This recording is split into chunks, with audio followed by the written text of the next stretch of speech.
يوم يجمع الله الرسل فيقول ماذا أجبتم قالوا لا علم لنا إنك أنت علام الغيوب إذ قال الله يا عيسى ابن مريم اذكر نعمتي عليك وعلى والدتك إذ أيدتك بروح القدس تكلم الناس في المهد وكهلا وإذ علمتك الكتاب والحكمة والتوراة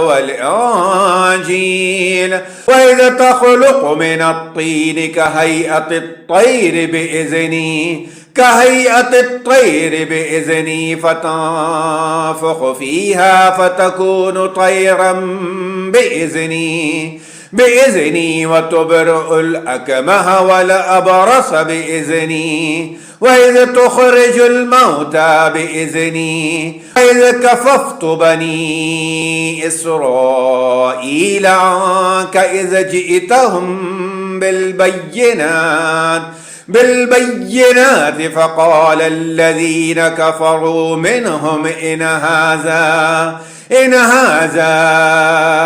إلا سحر مبين وإذ أوحيت إلى الحواريين أن آمنوا بي وبرسولي قالوا آمنا واشهد بأننا مسلمون